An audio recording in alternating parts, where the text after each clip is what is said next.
If knowing about the climate crisis were enough to solve it, where would we be today? The reality is, knowledge alone doesn't create change. It has to be translated into action.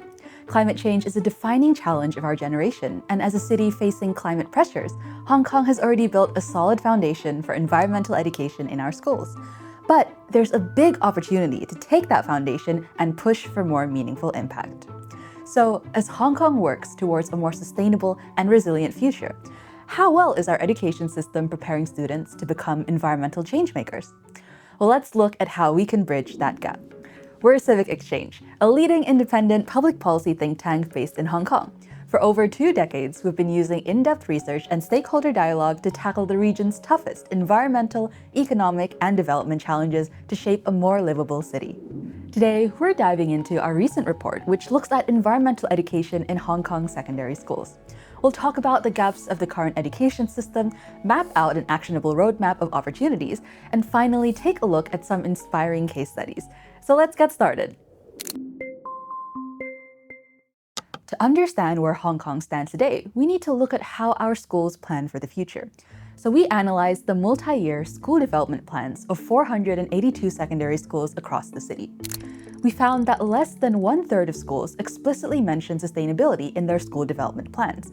When it comes to specific ecological challenges, only 2% explicitly mention climate change, and just 1% mention biodiversity. While these concepts are being learned across different subjects like geography, science, and citizenship and social development, this scattered approach means sustainable development is not yet treated as an overarching priority. Without a unified framework, there's less room for the hands-on, meaningful learning experiences that truly can inspire action.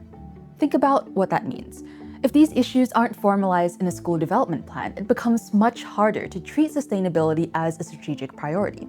And right now, environmental education has room to grow from a valuable addition into a core part of every school's curriculum.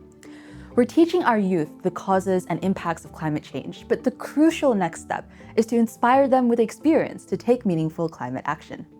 So then what is holding us back from making that leap right now?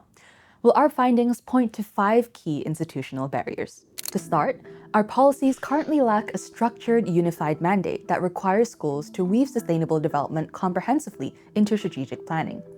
Then there's the cultural hurdle, where our heavy focus on other academic subjects and public exams means that crucial topics like sustainability get pushed to the side. We also have to look at the pressure on educators.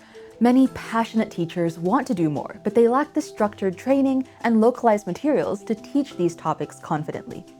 Next are financial constraints. Schools frequently lack the dedicated long-term funding that's needed to implement hands-on sustainability initiatives, especially when green technology is involved. And lastly, policymakers, schools, and environmental experts aren't yet fully aligned on the same page. Around the world, places like Japan, the Netherlands, and South Korea have successfully embedded sustainable development directly into their national education frameworks. By elevating our approach, Hong Kong isn't just raising environmental awareness, but we're ensuring that our youth remain globally competitive and ready to lead in a changing world. But identifying where we can improve is just the first step. The real question is, how do we build the bridge forward? Benchmarked against the global UNESCO Education for Sustainable Development for 2030 framework, our report lays out a roadmap based on 5 key action areas. First, we need to advance policy by integrating sustainability directly into Hong Kong's existing curriculum frameworks, making climate change and biodiversity core learning goals. Next, we must transform learning environments by incorporating more outdoor learning opportunities and turning campuses into sustainable living laboratories. Through this, students can take hands-on roles in energy saving, waste reduction, and even carbon auditing at school. And to support this, we must enhance educator capacity by equipping teachers with the right tools. We recommend a centralized digital resource portal with up-to-date, localized materials so teachers don't have to source everything on their own. Training programs must also become more accessible for teachers' capacity building. We also need to empower and mobilize youth through activities like sustainability case competitions and student environmental clubs, while securing seats for youth representatives in decision-making bodies at all levels. And finally, we must accelerate local-level actions by strengthening collaborations between the government, NGOs, businesses, and schools, alongside community-based training programs. But is a massive systemic transformation like this actually possible in a city like ours? Well, fortunately, we don't have to guess because a local proof of concept already exists.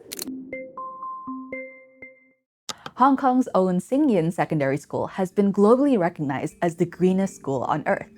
They've successfully proven that integrating sustainability doesn't compromise academic performance, but actually enhances school life for students. First, looking at the hardware, the school operates as a living laboratory, utilizing solar tracking panels, smart window films, and motion sensors that drastically reduce energy consumption within the school campus. They even built an automatic weather station that beams real-time data to classrooms, allowing students to calculate exactly when air conditioning is needed. From an organic farm to a high CO2 absorbing bamboo garden, the campus infrastructure implements sustainability at every level. Next, looking at the software, they empower their youth through an environmental prefect team. These students manage daily food waste composting and spearhead conservation campaigns, turning sustainability concepts into practical leadership experience. And this kind of impact isn't just limited to classroom campuses. Hong Kong has massive untapped potential right in our own backyard, with rich natural habitats like our mangroves, oyster reefs, and wetlands. And if you look globally, we can see exactly how schools can leverage these ecosystems. For example, in Tumbes, Peru, educators are empowering youth to protect and restore their local mangrove ecosystems. As a part of the Global Mangroves Project, students are given opportunities to contribute at the front lines of conservation, combining scientific data with local community knowledge to run hands-on restoration projects. If students in Peru can lead the change in protecting coastlines, and schools like Yin can transform into a living laboratory, then a large-scale systemic change is completely within our reach. Yin and the Mangroves Project shouldn't be rare exceptions. In fact, with the government currently updating its climate change strategies, we're standing in a golden window of opportunity. Comprehensive policy changes on paper mean very little if we don't actually actively prepare the next generation to execute them in the real world. We'd love to hear your ideas on how to improve sustainability education in Hong Kong, so drop your thoughts and suggestions in the comments section below. You can also download our full report at the link in the description, and to stay updated on our latest research and local insights, check out our website and follow our Instagram at HK2050isnow. It's time to bring sustainability to the center of our classrooms and bridge the gap from knowledge to action. Thank you for watching, and see you in our next video.